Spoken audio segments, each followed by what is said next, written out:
آج سے پہلے تو تم نے کبھی ایسا نہیں کیا بیٹا۔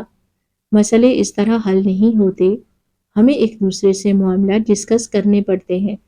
اگر تمہاری زندگی میں کوئی مسئلہ پیش آ گیا ہے تو اس مسئلے کو ہم بیٹھ کر حل کریں گے، نہ کہ رو کر یا خود کو ختم کر کے۔ مجھے بتاؤ، پرنسپل نے تمہیں ایسا کیا بولا ہے اور تم گھر کیوں آ گئے؟ یہ تو تمہارے اسکول کا وقت ہے نا۔ میری بات سن کر وہ روتے ہوئے بولا تھا، پرنسپل کا کہنا ہے کہ میرے اسکول میں تم تعلیم حاصل نہیں کر سکتے۔ تم ایک غریب رکشے والے کی اولاد ہو۔ میرے اسکول کا معیار خراب ہو رہا ہے۔ یہاں بہت امیر امیر بچے آتے ہیں۔ بابا، انہوں نے میرے منہ پر تھپڑ مارے ہیں۔ سب کے درمیان انہوں نے میرا پورا بستہ میرے منہ پر الٹ دیا۔ میرا ہاتھ تھام کر انہوں نے بنا سوچے سمجھنے کا موقع دیے بغیر مجھے اسکول سے نکال دیا۔ میرا قصور صرف اتنا تھا کہ میں ایک بچے سے زیادہ نمبر لے آیا تھا۔ اس میں میری کیا غلطی؟ نمبر ٹیچر دیتی ہے، لیکن نہ جانے اس پرنسپل نے میرے ساتھ ایسا کیوں کیا، ورنہ کل تک وہ پرنسپل میرے گن گاتا رہتا تھا کہ مجھ جیسا طالب علم ان کے لیے باعث فخر ہے۔ سب جگہ میں ان کا نام روشن کر رہا ہوں۔ پھر انہوں نے میرے ساتھ ایسا کیوں کیا؟ کیا یہ دنیا غریبوں کی نہیں ہے؟ کیا اس میں میرا اور آپ کا قصور ہے کہ ہم غریب ہیں؟ بابا، غریب ہونا کوئی گناہ تو نہیں، اور اگر ہم غریب ہیں اس کے باوجود ہم فیس تو ادا کر رہے ہیں نا۔ وہ ایسے کیسے مجھے اسکول سے بے دخل کر سکتے ہیں؟ اس کا رونا مجھے بہت تکلیف دے رہا تھا۔ کافی دیر تک وہ میرے کندھے سے لگا سسکتا رہا تھا، پھر اٹھ کر اپنے کمرے میں واپس چلا گیا۔ میرے پاس کوئی جواب ہی نہیں تھا۔ مجھے سمجھ نہیں آ رہا تھا میں اس سے کیا بولوں۔ چند لمحے بعد میری بیوی میرے پاس آ کر بیٹھی تھی اور میری کندھے پر ہاتھ رکھتے ہوئے بولی، آپ فکر نہ کریں، میں اس کو سمجھا دوں گی، آپ جائیں، آپ کے کام کا وقت نکل رہا ہے۔ میں نے ایک نظر اپنی بیوی پر ڈالی۔ اس کو دیکھتے ہوئے محض اتنا ہی بولا تھا، اس کے پاس رہنا اس کی حالت مجھے ٹھیک نہیں لگ رہی۔ خدا نہ خواستہ تنہائی پاتے ہی کچھ اپنے ساتھ کر نہ بیٹھے۔ یہ کہتے ہی میں باہر کی طرف بڑھ گیا تھا۔ میری آنکھوں سے بھی آنسو نکل رہے تھے۔ اپنے بیٹے کے الفاظ میرے دل کو جھنجھوڑ چکے تھے۔ رکشہ لیے میں روڈ پر نکل گیا تھا۔ کئی سواریاں مجھے روک رہی تھی، لیکن میرا دل اتنی عجیب کیفیت میں مبتلا ہو چکا تھا کہ میرا دھیان ہی کسی طرف جا ہی نہیں رہا تھا۔ بس میں سیدھا سیدھا چلتا جا رہا تھا۔ کافی دور ڈرائیو کر کے میں نے اپنا رکشہ کھڑا کر دیا۔ ایک بار پھر میں سوچوں میں گم ہو گیا تھا۔ میری بیوی گھر میں سلائی کا کام کرتی تھی، میں رکشہ چلاتا تھا۔ اس کے علاوہ بھی مجھے اگر کوئی چھوٹا موٹا کام مل جاتا تو وہ بھی میں کر لیا کرتا تھا، تاکہ اپنے بیٹے کو اچھی تعلیم دے سکوں۔ لیکن اس کے ارد گرد لوگ محنت کو اہمیت دینا چاہتے ہی نہیں تھے، بلکہ صرف اور صرف امیری غریبی کو اہمیت دے رہے تھے۔ مجھے بے حد افسوس ہوا تھا کہ میں نے اپنے بیٹے کو اتنے بڑے اسکول میں لگایا ہی کیوں؟ میں اسے کسی معمولی اسکول میں ہی لگا دیتا۔ پڑھنے والے بچے تو کہیں سے بھی پڑھ کر نکل آتے ہیں۔ آج مجھے واقعی افسوس ہو رہا تھا۔ پورا دن معمول کے مطابق طے ہو گیا۔ میری واپسی پر رات 10 بجے کے بعد ہوئی تو میں گھر میں داخل ہوا تو نگاہ سیدھی اپنے بیٹے پر گئی تھی، جو نہ جانے اپنی ماں سے کیا راز و نیاز کر رہا تھا، مگر مجھے دیکھتے ہی خاموش ہو گیا۔ میں خاموشی سے چارپائی پر بیٹھ گیا۔ میری بیوی نے مجھے پانی لا کر دیا تو میں نے پانی کا گلاس لے کر ایک طرف رکھ دیا۔ میرے بیٹے کی باتوں نے مجھے بہت اداس کر دیا تھا۔ مجھے کچھ بھی اچھا نہیں لگ رہا تھا۔ چند لمحے بعد وہ میرے برابر آ کر بیٹھا اور میرا ہاتھ تھامتے ہوئے بولا، کیا ہوا بابا، آپ خفا ہیں؟ مجھے اس کا نارمل انداز بھی نہ جانے کیوں عجیب تکلیف میں مبتلا کر رہا تھا، کیونکہ مجھے معلوم تھا کہ وہ ابھی فی الحال ٹھیک نہیں ہے۔ میں نے اس کی طرف نظر ڈالی تو میرا کلیجہ منہ کو آیا تھا۔ اس کی آنکھیں سوج رہی تھی، چہرہ پیلا زرد ہو رہا تھا۔ میں کچھ کہتا اس سے پہلے ہی وہ بولا، بابا مجھے معاف کر دیں، میں نے پتہ نہیں آپ کو کیا کچھ بول دیا تھا۔ سارا دن میں اسی دکھ میں مبتلا رہا ہوں، پلیز مجھے معاف کر دیں۔ اس کی بات سن کر میں نے فوراً اسے اپنے گلے سے لگا لیا۔ اس کی پیٹھ تھپ تھپاتے ہوئے بولا، پاگل ہو گئے ہو کیا؟ تم کیوں معافی مانگ رہے ہو؟ میں نے کچھ کہا ہے تمہیں؟ میرے جگر کا ٹکڑا ہو تم۔ اچھا، اب یہ بتاؤ کون سے اسکول میں ایڈمیشن لو گے؟ میں خود اپنے بیٹے کا ایڈمیشن وہاں کرواؤں گا۔ میری بات سن کر اس نے سر نفی میں ہلایا تھا۔ مجھے دیکھتے ہوئے بولا، بابا میں جانتا ہوں آپ کو میری بات بری لگے گی، لیکن میں اس بات کے لیے خود کو تیار کر چکا ہوں۔ میں اب آگے پڑھائی نہیں کروں گا۔ اس کی بات سن کر میں بے اختیار بولا، دماغ خراب ہو گیا ہے تمہارا؟ یہ کیا بکواس کر رہے ہو تم؟ کیوں نہیں کرو گے پڑھائی؟ ایک چھوٹی سی بات نے تمہیں اتنا زیادہ متاثر کر دیا ہے کہ تم اپنی پڑھائی ہی چھوڑ دو گے؟ تمہیں تو پڑھائی سے عشق تھا۔ میری بات سن کر اس نے سر کو نفی میں ہلایا۔ مجھے دیکھتے ہوئے بولا، بابا مجھے پڑھائی سے کوئی عشق نہیں ہے اور نہ ہی کبھی تھا۔ میں صرف اور صرف آپ کے لیے پڑھ رہا تھا کیونکہ آپ چاہتے تھے کہ میں کامیاب انسان بنوں، اور اب میں نے طے کر لیا ہے کہ میں کامیاب انسان ضرور بنوں گا، لیکن اس پڑھائی کا ساتھ نہیں لوں گا۔ جتنی تکلیف مجھے ہوئی ہے میں لفظوں میں بیان نہیں کر سکتا۔ میں آج آپ کے آگے ہاتھ جوڑ رہا ہوں، مجھے آپ کچھ بھی کرنے سے نہیں روکیں گے، آپ کو خدا کی قسم ہے۔ مجھے سمجھ نہیں آ رہا تھا کہ میں اس کو کیا جواب دوں۔ میں اپنے بیٹے سے بہت قریب تھا، ہم دونوں کے درمیان بہت زیادہ اچھی وابستگی تھی۔ اچانک وہ اپنی جگہ سے کھڑا ہو گیا، مجھے دیکھتے ہوئے بولا، آپ نے میرے لیے کالج کی ایک مقرر رقم جمع کی ہے، اس بات کا مجھے علم ہے۔ بابا مجھے وہ رقم چاہیے۔ میں اپنی جگہ سے اب کھڑا ہو گیا تھا اور اس کو دیکھتے ہوئے بولا، حسن تم اس وقت ذہنی دباؤ میں ہو، میں تمہیں کسی بھی قسم کا کوئی غلط قدم نہیں اٹھانے دوں گا۔ پڑھائی بہت ضروری ہوتی ہے اور تمہیں ابھی میں اپنی بات مکمل کرتا اس سے پہلے ہی وہ بولا تھا، مجھے معلوم ہے بابا، میں بھی روٹی کھاتا ہوں، پانی پیتا ہوں اور اب سب سمجھنے لگا ہوں۔ مجھے معلوم ہے پڑھائی ضروری ہے، لیکن ہمارا نظام اس قابل نہیں رہا کہ ہم جیسے غریب بچے پڑھ سکیں۔ اگر ہمیں کچھ کرنا ہے تو وہ محنت ہے، اور میں اب محنت سے ایسا رنگ معاشرے میں بکھیروں گا کہ ہر ایک شخص کو پتہ چل جائے گا کہ جب کسی غریب کے بچے کی انا کو ٹھیس پہنچتی ہے تو وہ کیا کر سکتا ہے۔ کیا آپ مجھے رقم دیں گے یا نہیں؟ چند لمحے میں خاموش رہا۔ اس وقت وہ بہت ٹوٹا ہوا تھا اور میں ایسا کچھ نہیں کرنا چاہتا تھا جس سے میری اولاد مزید باغی ہو جائے۔ وہ 15 سال کا تھا اور اس عمر میں زیادہ تر بچے غلط راہ پر گامزن ہو جاتے ہیں۔ میں نے ایک نگاہ اپنے بچے پر ڈالی اور بولا، ٹھیک ہے، جیسا تمہیں مناسب لگے، میں تمہارے ساتھ ہوں۔ مجھے صرف اتنا بتاؤ، تم اس رقم کی ادائیگی کب کرو گے اور تم کرنا کیا چاہتے ہو؟ میری بات سن کر وہ بولا، مجھے ٹھیلا لگانا ہے۔ میں نے حیران ہو کر اس کی طرف دیکھا تھا۔ میں نے ہر چیز کی امید کی تھی، لیکن مجھے اس چیز کی امید ہرگز نہیں تھی کہ وہ مجھے دیکھتے ہوئے بولا، میں بریانی کا ٹھیلا لگاؤں گا اور مجھے ایک فون بھی چاہیے۔ میری سمجھ میں اس کی باتیں بالکل نہیں آ رہی تھی، مگر فی الحال میں نے اس کو سمجھانے کے لیے ہاں بول دیا۔ وقت دھیرے دھیرے گزرتا جا رہا تھا۔ اگلی صبح ہی اس نے مجھ سے پیسوں کا مطالبہ کر دیا۔ میرا بالکل دل دماغ کام نہیں کر رہا تھا۔ میں نے اپنی بیوی کو اشاروں میں اسے سمجھانے کی تاکید کی تھی، مگر وہ بھی خاموش ہو گئی تھی۔ تھک ہار کر میں نے وہ رقم اس کی ہتھیلی پر رکھ دی۔ مجھے لگا تھا کچھ وقت تک وہ سمجھ جائے گا، لیکن ایسا نہیں ہوا۔ اس نے اسی دن میرے ساتھ جا کر ٹھیلا، برتن اور کافی سامان خریدا تھا۔ تھوڑے بہت پیسے بچ گئے تھے جو وہ کھانے کے سامان میں لگانا چاہتا تھا۔ میری بیوی بہت اچھی کوکنگ کرتی ہے، اس نے اپنی ہی ماں کو راضی کیا تھا۔ اگلی صبح میرے گھر میں ایک کوہرام برپا ہو چکا تھا۔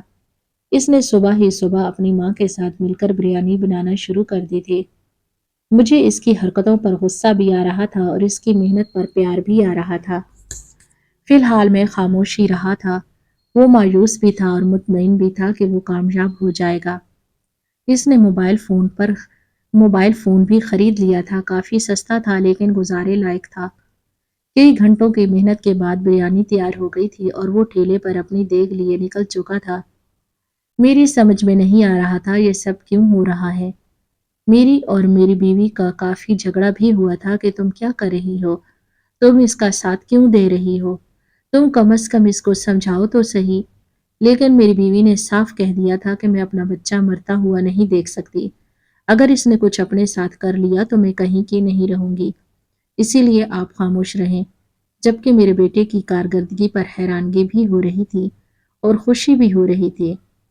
وقت دھیرے دھیرے گزرتا جا رہا تھا، اب وہ ہر روز یہی کرنے لگا۔ واپسی پر اس کی دیگ میں ایک چاول کا دانہ بھی نہیں ہوتا تھا۔ وہ کہاں جاتا تھا اس بات کا مجھے کچھ پتا نہیں تھا۔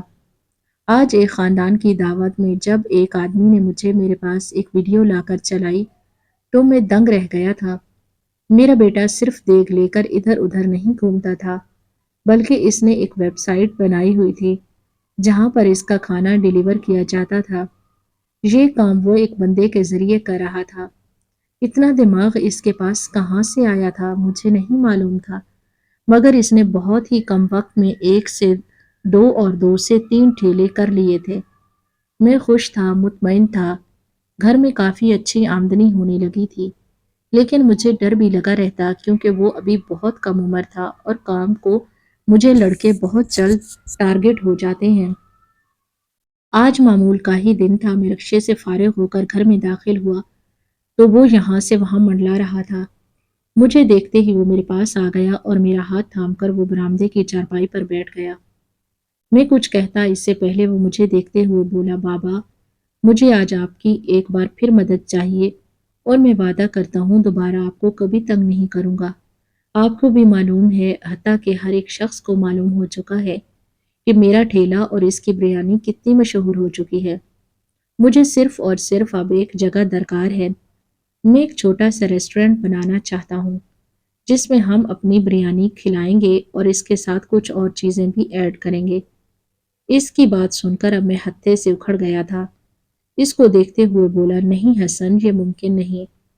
تم نے ایک ٹھیلے سے تین ٹھیلے ضرور کیے ہیں، مگر بیٹا ریسٹورینٹ جمانے کے لیے ہمیں رقم درکار ہوگی، اور نہ میرے پاس اتنی رقم ہے اور نہ تمہارے پاس۔ میں مزید کچھ کہتا اس سے پہلے ہی وہ بولا تھا، بابا، میرے پاس 3 لاکھ جمع ہو چکے ہیں۔ میں جانتا ہوں آپ کو یہ بات بری لگے گی، لیکن میں آپ کو پیسے دینے کے بعد کچھ پیسے اپنے پاس بھی رکھتا تھا۔ انہی پیسوں میں سے میں نے 3 لاکھ جمع کر لیے ہیں۔ بس اب آپ کی مجھے ضرورت ہے۔ اگر آپ کچھ مدد کریں تو ہم ایک جگہ لے کر وہاں اپنا ریسٹورینٹ شروع کریں۔ مجھے یقین ہے جتنی مشہوریت میرے کھانے کی ہو چکی ہے، لوگ ضرور میرے ریسٹورینٹ میں آئیں گے، بلکہ کم عمری کی وجہ سے مجھے بہت سراہا بھی جا رہا ہے۔ چند لمحے میں خاموش رہا، یہ کام مجھے بہت رسکی لگ رہا تھا۔ میں اس کو دیکھتے ہوئے بولا، میرے پاس اب ایک رکشہ ہے، اس کے علاوہ زیادہ سے زیادہ 50,000 تمہاری ماں کی جو کمیٹی کھلی ہے اس کے رکھے ہوئے ہیں، اس کے علاوہ میرے پاس کچھ بھی نہیں۔ چند لمحے وہ خاموش رہا اور پھر مجھے دیکھتے ہوئے بولا، کیا آپ میری خاطر اپنا رکشہ فروخت کر سکتے ہیں؟ اگر بابا ہم نقصان میں بھی گئے تب بھی میں آپ کو کچھ ہی وقت میں دوبارہ رکشہ کھڑا کر دوں گا، لیکن ابھی مجھے ایک ساتھ کئی لاکھ کی روپے کی ضرورت ہے۔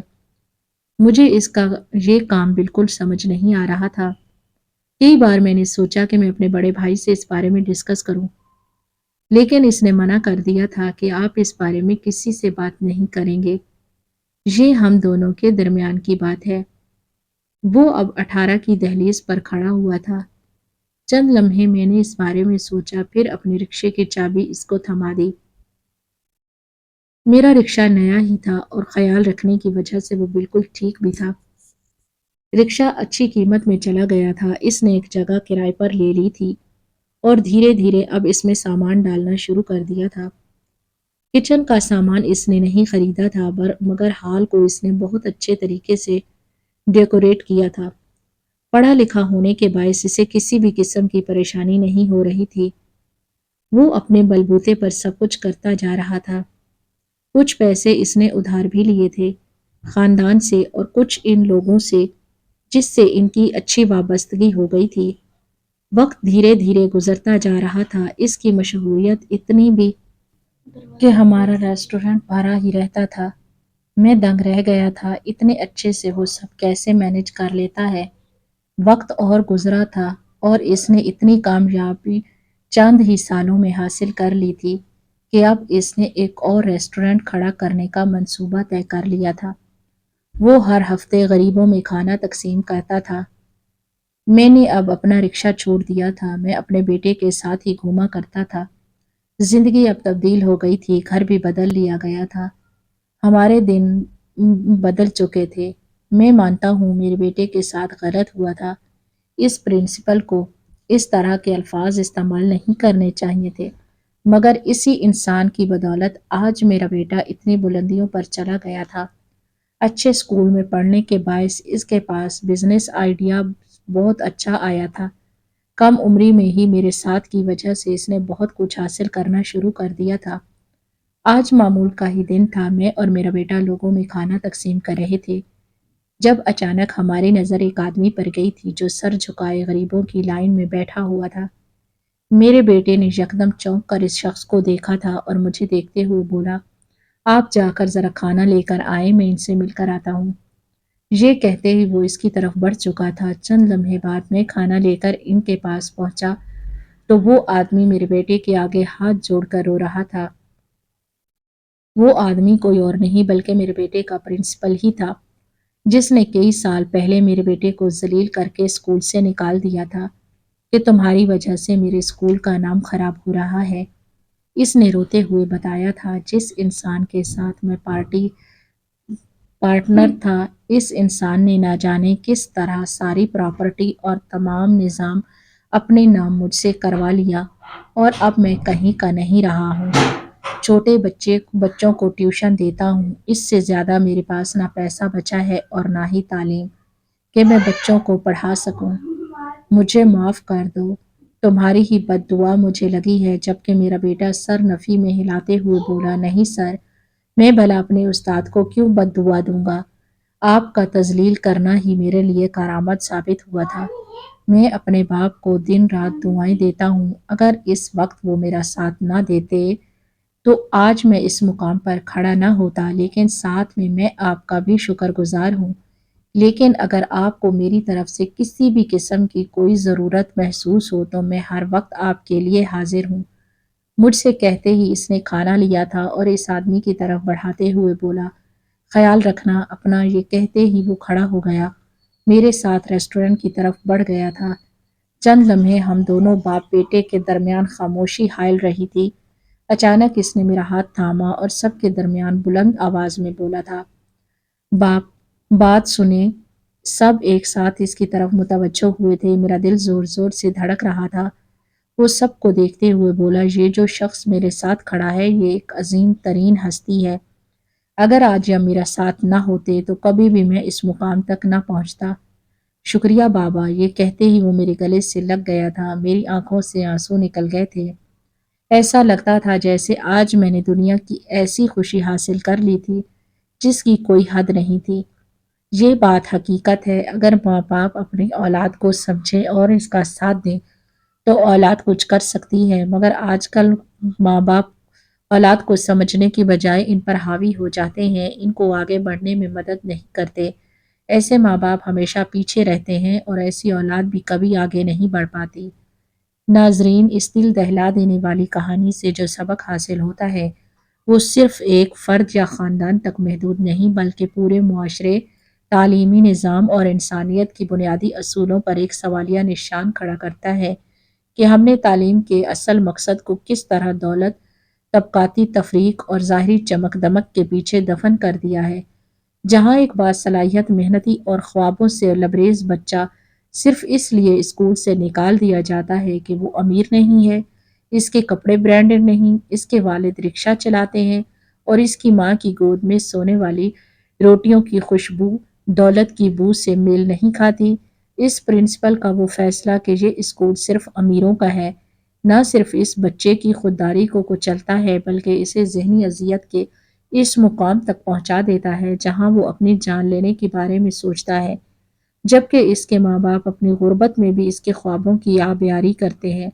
اس کی خودکشی کی کوشش کوئی لمحاتی جذباتی فیصلہ نہیں بلکہ وہ رد عمل ہے جو ایک ظالم نظام کے خلاف اس کی بے بسی کی آخری پکار ہے۔ لیکن کہانی یہاں ختم نہیں ہوتی۔ یہ بچہ جو دنوں، ہفتوں، مہینوں تک بکھرا بکھرا سا رہتا ہے، مایوسی میں جیتا ہے، لیکن پھر ایک دن وہی بچہ ٹھیلا لگاتا ہے، گرم گرم چنے بیچتا ہے، لوگ اس کے ہاتھ کے ذائقے کے دیوانے ہو جاتے ہیں۔ وہی ٹھیلا آہستہ آہستہ ایک کامیاب ہوٹل میں بدل جاتا ہے۔ وہ بچہ جو کسی اسکول میں بیٹھنے کے لائق نہیں سمجھا گیا، اب شہر کا امیر ترین انسان بن جاتا ہے۔ لیکن دولت آنے کے بعد بھی اس کے دل میں نفرت نہیں بلکہ شفقت، انتقام نہیں بلکہ خدمت، بدلہ نہیں بلکہ بانٹنے کا جذبہ بستا ہے۔ وہ ہر ہفتے غریبوں میں کھانا تقسیم کرتا ہے، ان کے پاس بیٹھتا ہے، ان کے آنسو پہنچتا ہے، اور پھر ایک دن وہی لمحہ آتا ہے جب قسمت اسے اسی پرنسپل کے سامنے لا کھڑا کرتی ہے جو کبھی اسے ذلیل کر کے اسکول سے نکال چکا تھا۔ لیکن یہاں بھی وہ بدلے کی زبان نہیں بولتا بلکہ آنکھوں میں آنسو لیے اس کے پاس بیٹھ کر رو پڑتا ہے اور اپنے والد سے کہتا ہے، ابا یہی وہ پرنسپل ہے جس نے مجھے ناکام، نکما اور نالائق کہہ کر اسکول سے نکال دیا تھا۔ اس لمحے کا دکھ اس کے اندر آج بھی تازہ ہے کیونکہ کچھ زخم جسم پر نہیں بلکہ روح پہ لگتے ہیں۔ یہ کہانی ہمیں سکھاتی ہے کہ اصل کامیابی صرف دولت کمانے کا نام نہیں بلکہ اس درد کو سمجھنے اور بانٹنے کا نام ہے جو کبھی خود محسوس کیا گیا ہو۔ یہ سبق ہمیں یہ بھی بتاتا ہے کہ ایک باپ کی محنت، ایک ماں کے آنسو، ایک بچے کے خواب اگر ایک دوسرے کے ساتھ جڑے ہوں تو دنیا کی کوئی طاقت انہیں روک نہیں سکتی۔ معاشرہ کتنا ہی سنگ دل کیوں نہ ہو لیکن حوصلے، صبر، استقلال اور اللہ پر یقین رکھنے والے فرد آخر کار سرخرو ہوتے ہیں، اور ظالموں، حقارت کرنے والوں اور دوسروں کو کم تر سمجھنے والوں کا انجام صرف شرمندگی ہوتا ہے۔ یہ کہانی ہمیں جھنجھوڑتی ہے کہ ہمارے تعلیمی ادارے اگر اخلاقی تربیت کے بجائے دولت پرست نظریے کو فروغ دیں گے تو کتنے ہی حسن ذہنی بیماریوں، خودکشی اور احساس کمتری کا شکار ہو کر برباد ہو جائیں گے۔ کتنے ہی باصلاحیت بچے معاشرے کے لیے مفید شہری بننے سے پہلے ہی کسی کونے میں دم توڑ جائیں گے۔ ہمیں اب بھی وقت ہے کہ ہم تعلیم کو امیروں کا زیور بنانے کی بجائے ہر بچے کا بنیادی حق سمجھیں اور اسکولوں، کالجوں اور یونیورسٹیوں میں وہ ماحول پیدا کریں جہاں غربت، رنگ، نسل، زبان یا طبقے کی بنیاد پر کسی کے ساتھ امتیاز نہ برتا جائے، کیونکہ اصل انسانیت وہی ہے جو انسان کو انسان سمجھ کر عزت دے۔ اور یہ سبق ہر والدین، ہر استاد، ہر پرنسپل، ہر پالیسی ساز اور ہر فرد کے لیے ایک آئینہ ہے جس میں وہ خود کو دیکھ کر فیصلہ کرے کہ وہ معاشرے کو سنوارنے والوں میں شامل ہے یا بگاڑنے والوں میں۔ ناظرین، آپ کو آج کی ہماری یہ کہانی کیسی لگی؟ کمنٹ باکس میں اپنی قیمتی رائے کا اظہار ضرور کیجیے گا۔